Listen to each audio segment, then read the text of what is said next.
Hi all, I'm Rat. This is another episode of Rats in the Kitchen. Now, a lot of people refer to magnet fishing as a budget-free version of metal detecting.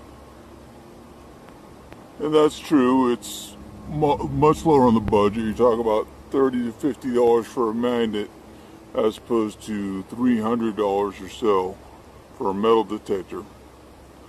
But what if we get even lower than that? That's where grapple hooking comes in. And we're talking about grapple hooking on a shoestring, which you could almost literally do if you want to tie a whole bunch of shoestrings together. But today what I did was I went down to the dollar store, got this little cultivator for $1, and got some twine. Now, I wouldn't trust a $50 magnet to this, but a $1 cultivator, sure, why not? First thing I do with the cultivator, we're going to move that, because if you throw that in, this gets hooked on something, we're going to lose it. Then I'm going to try to bend these up a little bit, which I can do with my bare hands. Bend that side down, see if it does any good.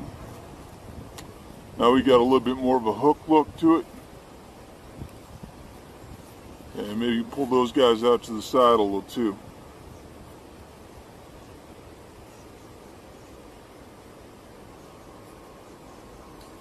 So there we go. And then we're going to tie the twine to it, and I'm going to do that part off camera because I haven't figured out how I'm going to do it yet. Later on, if this works out a bit, I'll probably just drill a hole through it. But for right now, I'm out in the field, so we're just going to give it a go. And here we are actually magnet fishing. Now, to be honest with you, I'm doing this voiceover maybe a month after the video. This all got backburnered a few times. So if I remember correctly, and I might not, the thing I remember most about this is that the grapple hook itself was a great idea. The cultivator, the dollar store cultivator, was great. Needed a couple modifications, which we'll get to in a little while. The part about this idea that was absolutely horrible was the twine, which was pretty much guaranteeing instant rope burn. So yeah, here's the first modification. I noticed that the twine was staying near the base of the cultivator / grappling hook. So I tried to make a couple of bends, and this being some fairly flexible metal, it was easy to make those bends. And then to tie the twine around the top, and then send it back down. I think it was trying to create like a loop in the metal, but my thought process here, which occasionally leaves a lot to be desired, was that I could just bend the metal and the twine would stay there and not sink down or anything, but realistically duct tape, which they also sell in the dollar store where I bought the cultivator. A variety of duct tapes too, not just plain old silver or plain old black, but that really cool stuff with like the 1890s mustaches. You could have a grapple hook with mustache duct tape. It's the same type of duct tape I used to use to hold the hood of my car down. But back to what we're actually doing here. There's a bike that you can see, and the hook, this dollar store grappling hook, cultivator hook, is able to get it give or take the twine, not wanting to stay in position. So I'm not going to blame the twine for that particular aspect. The twine was a horrible idea because of the rope burn, mostly. But in all fairness to the twine, any rope would have slipped in that position, I think.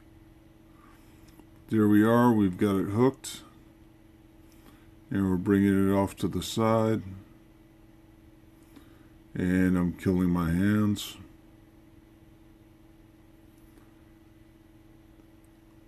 If you've ever seen any of those movies where somebody tries to hold a sword, that's basically what hold the sword by the blade, obviously.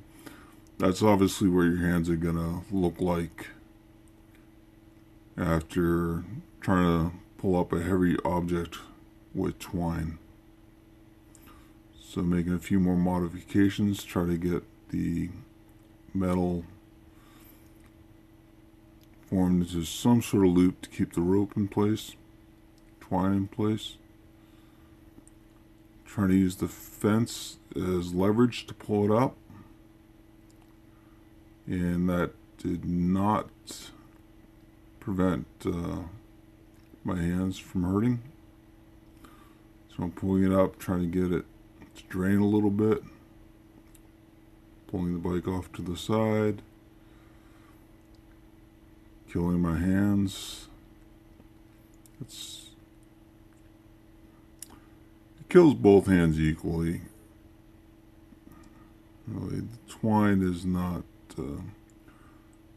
twine rope kill is very ambidextrous. So what I did was I grabbed my bag, grabbed all my stuff out of the way, it was over there one there, and I used this sock, which I also use as a lens protector for the GoPro when it's in transport.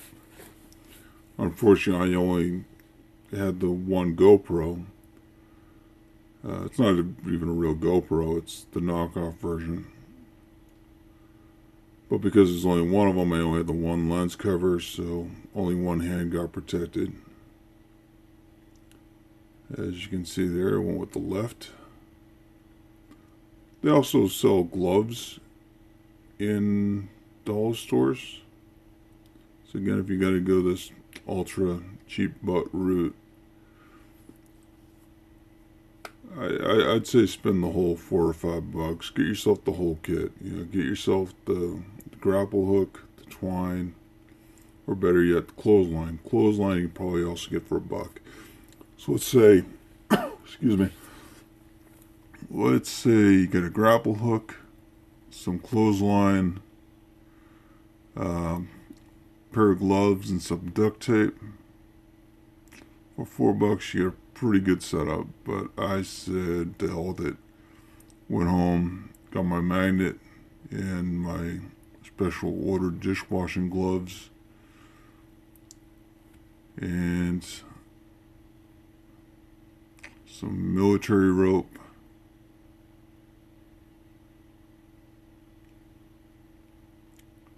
And just went down there and just started getting the bikes, which this was a couple of days later, I think. It might have been the next day.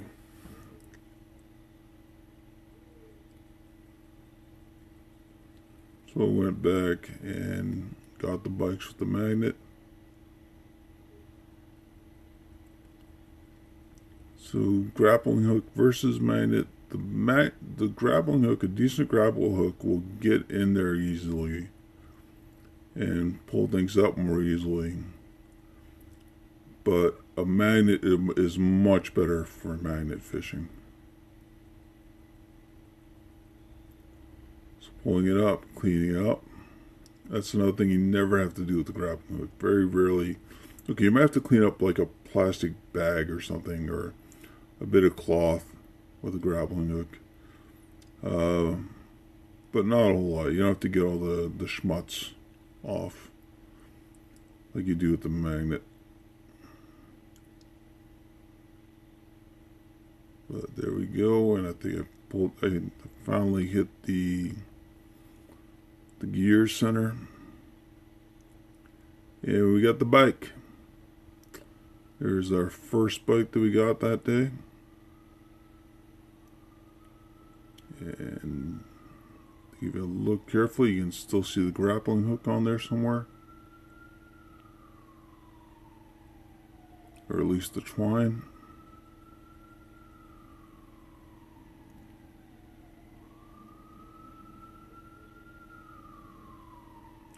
Trying to get the rope unsnagged.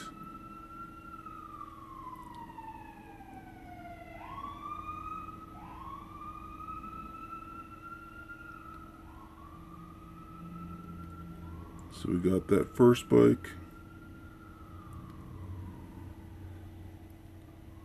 And we got a random piece of metal, I think. I think this is where we grab the random metal.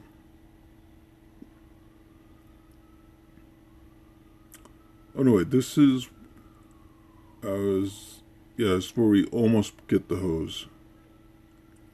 There's that hose type thing, the plastic tube. And we're actually pulling up is the obligatory razor scooter. And we lost it because it was kind of connected to this plastic tube. Not sure if it was PVC or something else like that. But instead we settled for this little random metal rod. Put that with the bike.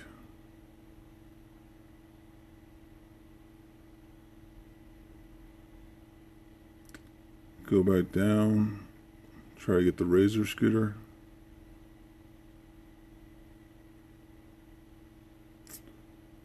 Boom, that was an easy grab.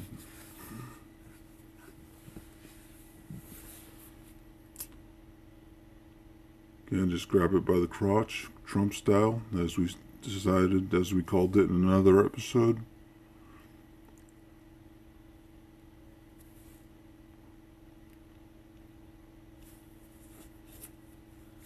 Yeah, I think we're just going to grab one more bike and call it a day. This bike came out pretty quick. So just to review,